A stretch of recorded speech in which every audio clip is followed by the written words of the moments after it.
I think a lot of times that, people don't recognize their saboteurs and they don't recognize how it's impacting their business, to how it's impacting their relationships, and when I was talking to this one client about his controller, he wasn't allowing him to accept feedback. And I think when you don't accept feedback, it only sets you up for more stress and redoing things over and over. And he does a great job in what he does. He's very skilled at what he does, and it takes a lot to get, to surrender your controller in situations when you feel overwhelmed because you're trying to control the outcome of what you're trying to do. Our controller saboteur is a very, very tough thing for business owners specifically when it comes into play, because when you're a business owner and you love what you do and you love the things that you're working on, and you try to give them to somebody else or you relinquish some of that to somebody else, the controller really peeks in and is like, no, no, I'll just do it my way. I'll just do it the way I got it done. And you just set yourself up for so much extra work sometimes because you're not open to hearing what other people are saying, right? And then the hyperachiever kind of kicks in too. Like you're controlling the situation, and then your hyperachiever is like, let's just get to the result. And then you're not really listening to anybody, you're not taking any feedback. So one of the things that a lot of people have to work on, especially this one particular individual, is he has to start to focus on asking for feedback, and he can somewhat control that. Like he can control when he asks for that feedback, and he's still utilizing the control aspects, but he's not being the controller in that situation because he is taking the feedback. And you also get very defensive, and that's part of conscious leadership too, is you've got to stay above the line and not be defensive about things, and just really see them for what they are and remain curious. So, like, to combat the controller, you got to remain curious. And I think that's the thing that I want to make sure that we communicate to people that are struggling with their controllers, is that the best way to the antidote, to use our terms from our book, the antidote is really to remain curious and open to conversation. And the more curious you are, the more insights you're going to get, and the better your work is going to be in the end. But then, like, I struggle with the controller. Well, I don't. Maybe I don't struggle with it. I'm very aware that that is one of my biggest. I don't know if it's a sabotaging behavior, but it's one of my most regular behaviors that comes out. Maybe it's not sabotaging because I'm more aware about it, but that's my biggest priority. I even have it written down in front of me that I always keep it here: the ability to explore, discover, and create as I wish, which essentially is just learning, right? It's being open to learning, being open to finding new things. The problem with someone who has this controller saboteur, the second you learn, you're like, now I know what I'm doing. Right. It's like, now I know what I'm doing, and we're gonna do it this way. And if you try to give me feedback, no, no, no, you can't give me feedback because I just learned how to do it. Meanwhile, it's like, yeah, you read a book. That guy has been doing it for 25 years. Maybe you should listen to him. Right, exactly. But remember that the impact on you is one thing. Like when your controller prevents you from growing and learning and doing what you're supposed to do, right? That's all sabotaging Right, habits, right. right? It blocks you from getting what you're supposed to get out of it. But the flip side is your saboteur has a negative impact on the other people that are in your environment, because it can make you look standoffish, or it can make you look like you don't want anybody's feedback and you just want to do it your way, and that could silence somebody who wants to raise an opinion or say something and is not comfortable doing in that environment. So it's not that it's good to be aware of it, but part of being aware of it is also being aware of how somebody else is interpreting your behavior, your tone, your all that stuff. And that's where it could be sabotaging to not just you as the individual, but to the group of you that are working on whatever it is that you're working on. Makes sense. So there's a lot. The saboteurs impact just the person. And I really haven't talked a lot about that. Now that I think about that, I have to start to think about more the impact on other people, right? Because you have employees and you have people that work for you. And, when you have that, you want to make sure you're managing your sabotaging habits, because there is a really big impact on the employees that you're working with. So that or working for you. Yeah. Well, that's come up recently too, right? Where we've had, we're actually, they have expectations of their employees, and then Mhm. it works, right? Uh-huh. And it's like, all of a sudden, all the employees are doing what they're supposed to. And I know, you had a client that was dealing with that recently, or we had a Mhm. client, but you dealt with it mostly. Where, why don't you tell the story? Yeah, so I mean, when employees start doing the jobs that you expect them to do, you start to recognize the value of what that brings to you and what it allows you to do. And it actually allows you as the CEO of that company to go do your job. I mean, it allows you to go raise, generate the revenue and work on the processes and the people and the product and the process, like, and it allows you to go and do your actual job. And that is something that is an amazing experience for someone to experience for the first time, right? It's like that newness of, "Oh my god, people actually can do their job." Mhm. And it's like, "Wow, I don't have to be the one to do that. I got somebody else to do that. Well, what do I do?" And they struggle with what they're supposed to do. And they struggle with the time that they've been given, the extra space that they've been given to do their work. And now it's like, "All right, what could you go out there and work on that you haven't had the opportunity to work on?" Right? Like the problem list, right? We talk about the problem list all the time. That's a great time to attack something on the problem list when your employees are doing what they're supposed to do and you have actual time freed up to do the things that you would like to get to and start to do so that you can build your business and grow your business and move it forward. It's nice to have people have the ability to do that, but what we see many times with business owners, they finally get in the position, they're like, "Wow, they work so hard to hire these employees, and they hired them. They're working, everything's kind of doing exactly what they dreamed of, but now they don't know how to be." And they had an idea, right? They had this idea of like, okay, I'll hire employees, I'll produce more revenue, it'll free up time so I can go do this thing, whatever this thing was. And then it comes to the point where they can actually do it, and they really either they didn't want to do it, or they're not ready to do it, or they're scared shitless to go do it.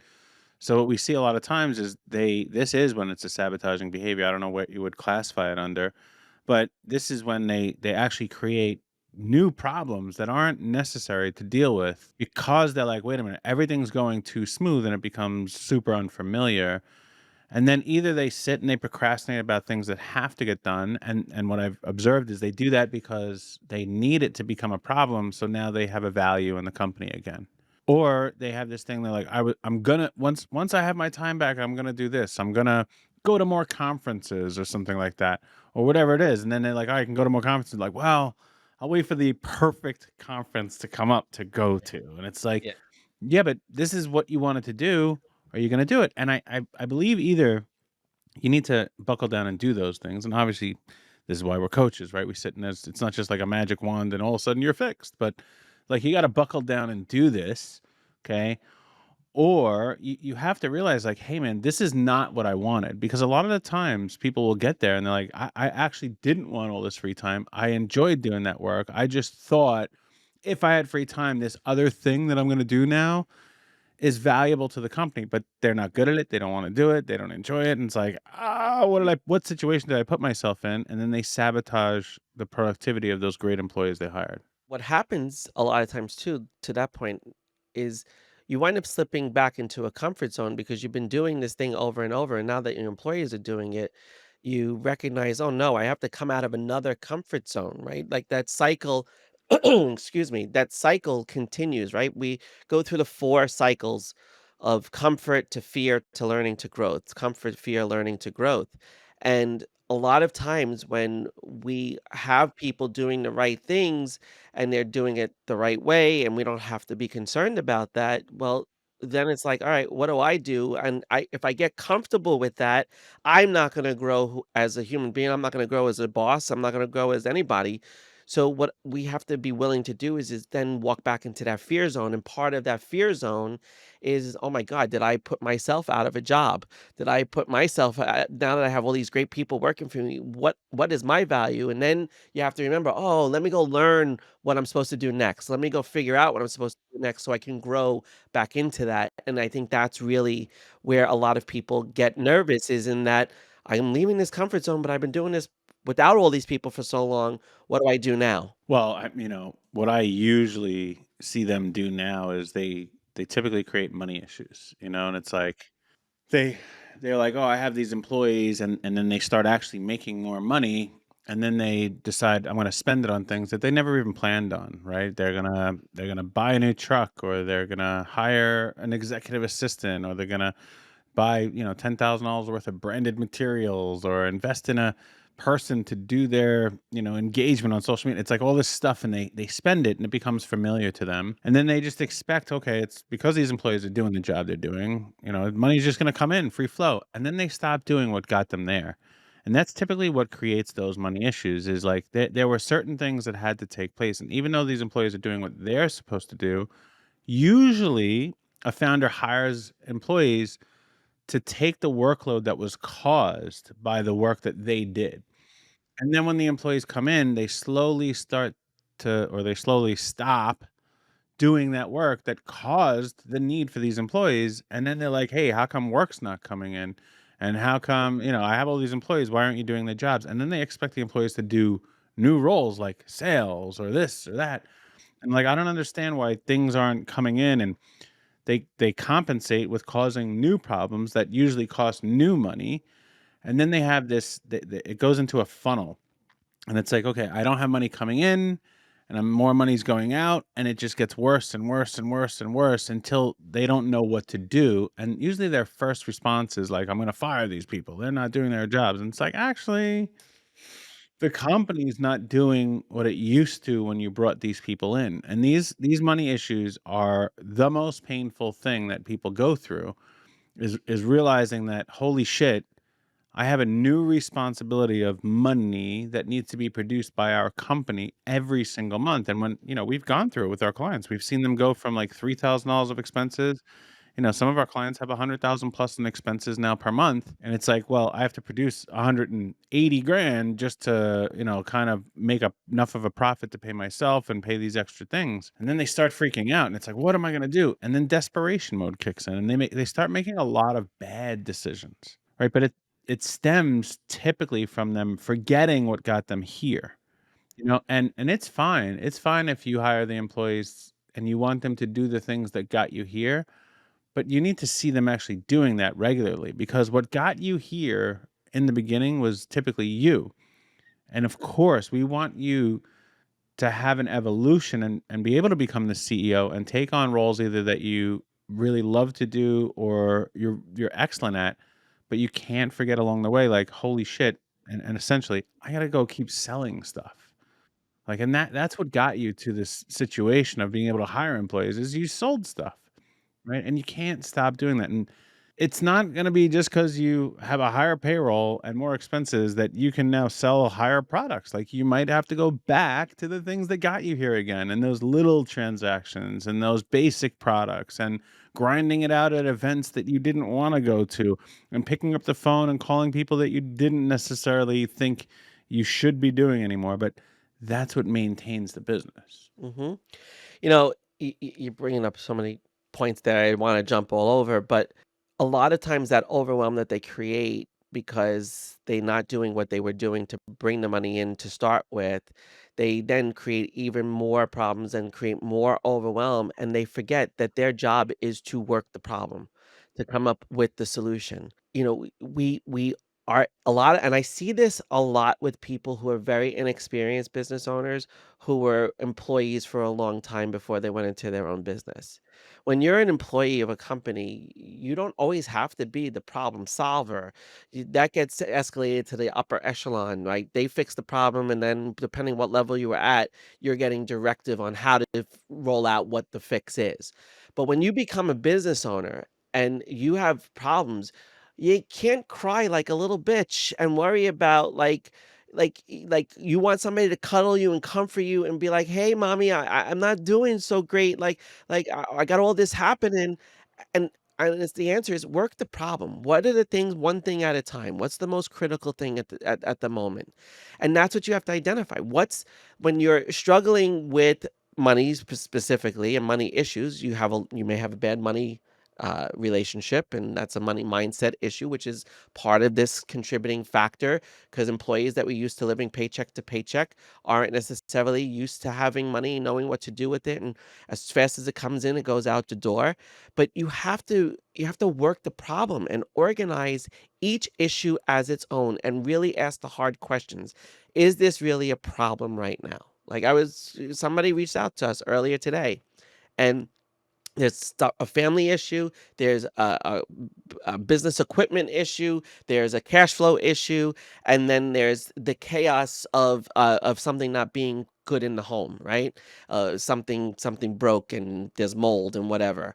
But I was like, "All right, is the person in the hospital stable?" And he said, "Yes, she's stable right now." I said, "Great. Live off of the stability of that and don't let that be a problem for you." You Right. solve that number one problem, right? Then the next thing was, all right, I'm waiting for a check to come in, should be in by next week. Great. Make sure you follow through on that so you can make payroll next week. Then it was the house situation. And the house situation, I'm like, did you put an insurance claim in? He said, yeah. I said, the insurance going to pay for it? Yeah. I said, you worried about cooking food in the house? You got to leave somewhere. And did they give you a food voucher? He said, yeah, they're sending me a food voucher from the insurance company because stuff was got destroyed. I said, great. I said, do you have a barbecue? He said, yeah. I said, well, what food can you cook on the barbecue? He said, oh, I didn't think of that. Barbecue. He said, go to Home Depot and buy a couple of plates or one of those stores and go buy some hot plates and cook outside. You don't have to do takeout. You don't have to, but we get so overwhelmed when we feel like everything is hitting us all at one time that we forget to work the initial problem. Mhm. And that's what we have to really take the time to do is break it down one issue at a time and come up with what's the solution and what's the status of that problem so that it's not a problem any longer. And I always say, if money can fix it, there is no problem. It's not a real problem.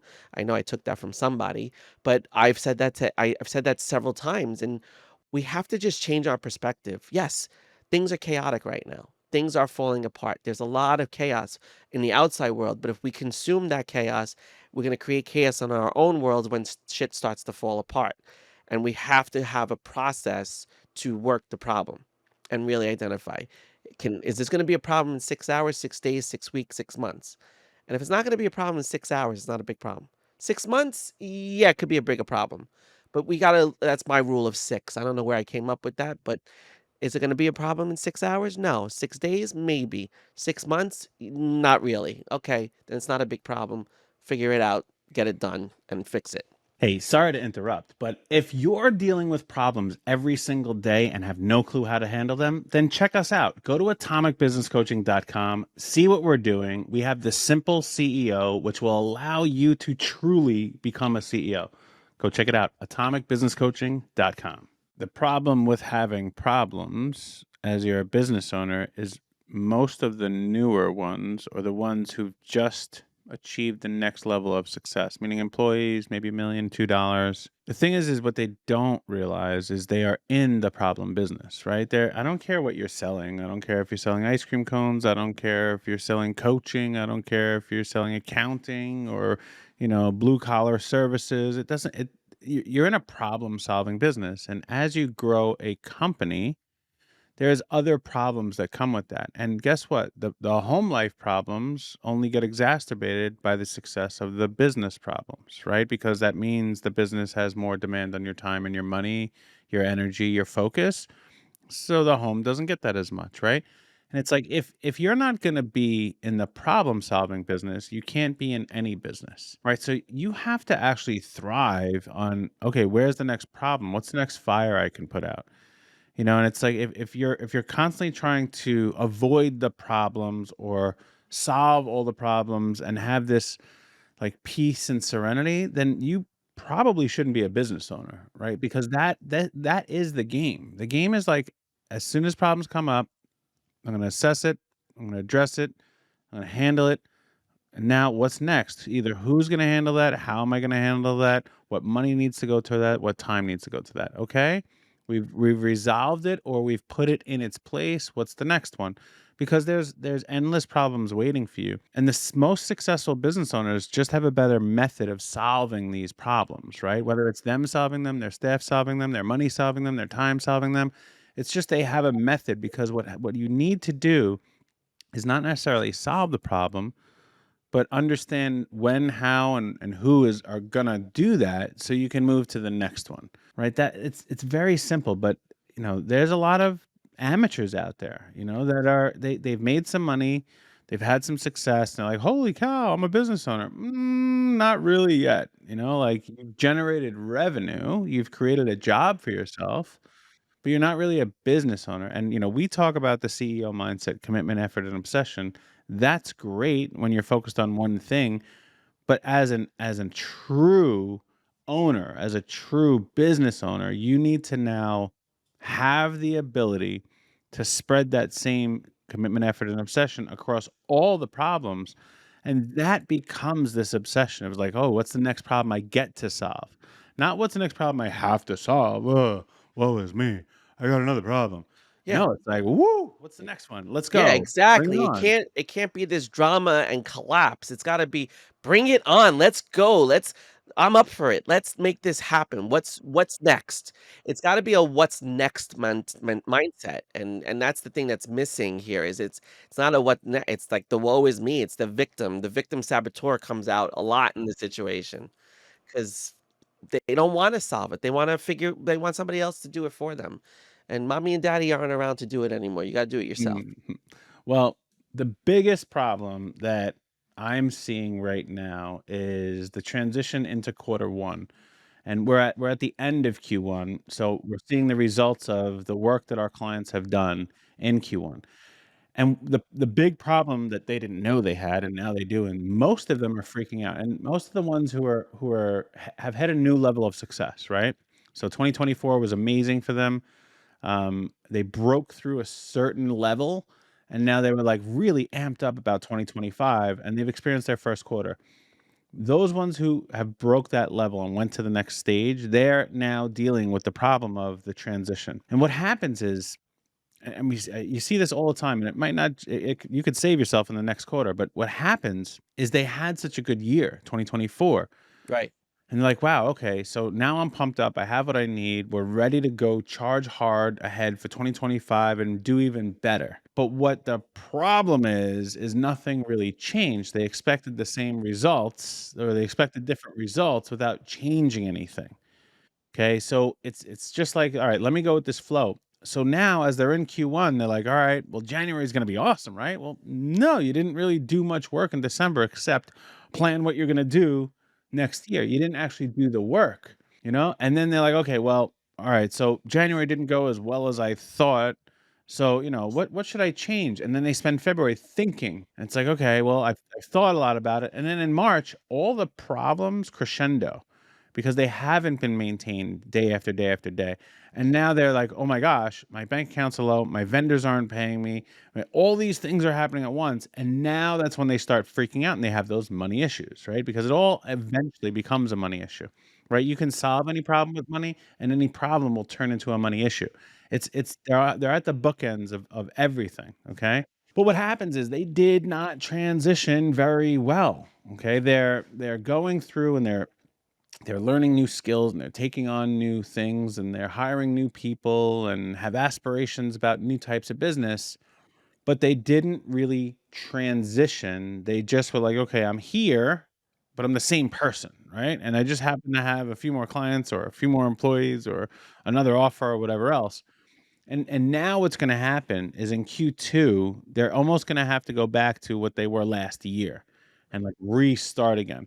So the issue that I want people hopefully to be able to solve is like, okay, well, how do I migrate from one level to the next level of my success, of my growth, of my scaling, of my family, of anything? And the thing is people want those immediate results and they expect just natural growth to happen. But it's number one is you really don't get immediate results, right? It takes a long time, and long time is different for everybody. Long time could be 6 weeks, long time could be 6 months for someone, 6 years for others. But you have to be able to sustain your business as it was and then start growing it. What happens when you level up is you give yourself the ability to grow. You don't just grow. Okay. And what they think is like, oh, I'm just gonna grow. And it's like, no, no, no, you have to sustain and maintain what you had that got you here.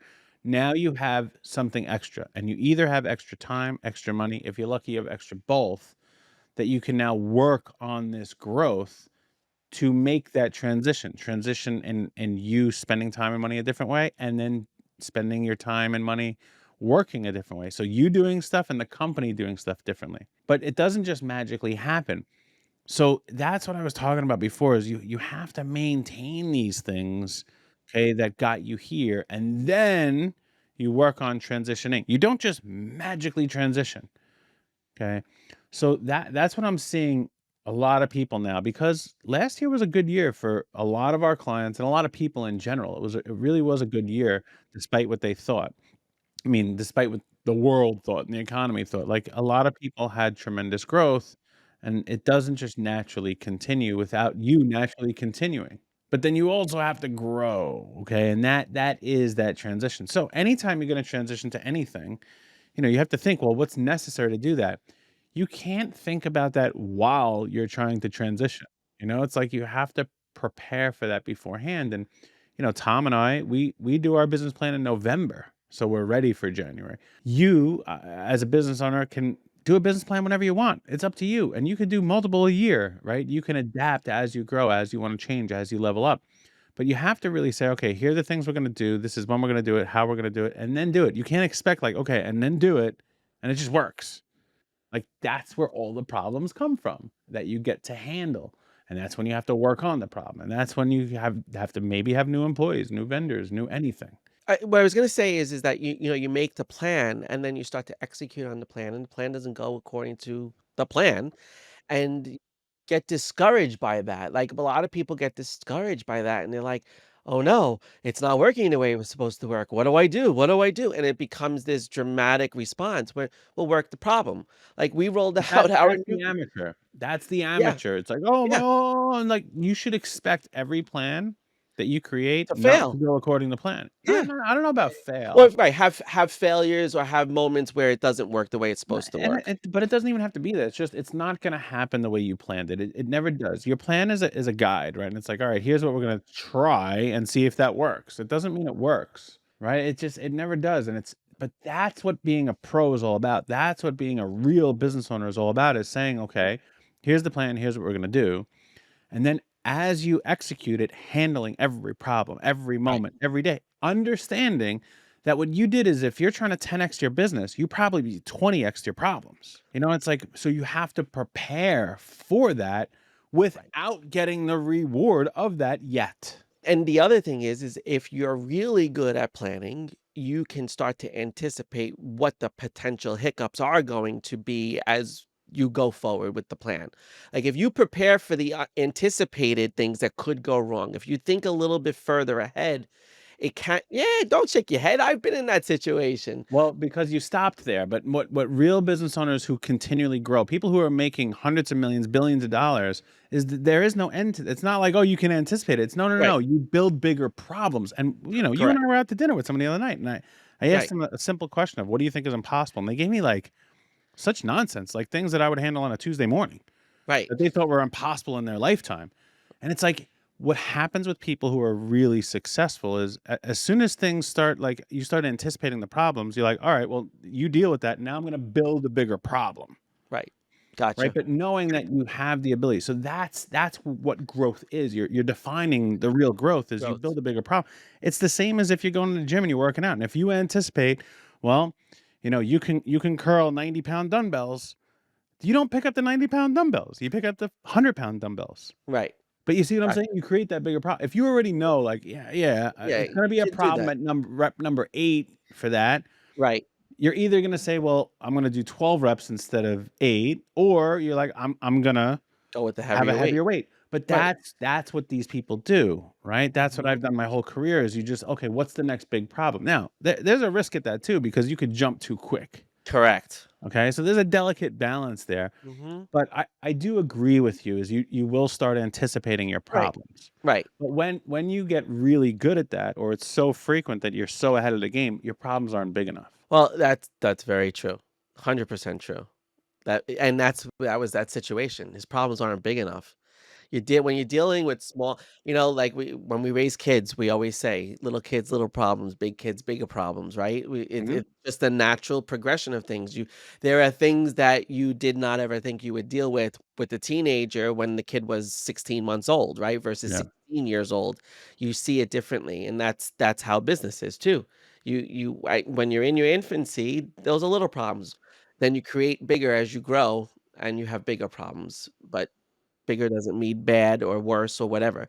Big means more opportunities to solve something, Yep. more opportunities to do it, and that's the pro perspective is, what's the opportunity, whether good or bad situation, what's the opportunity? What can I do to grow? What can I do to make it better? And how can I get out of this to move on to the next thing? So, Well, I don't have a big problem. I got a little one. I gotta go. all So right, I'll see see ya. you next week. See, Gotta problem go. solved. We're just gonna end the podcast. See you All next right, week, folks. see you next week.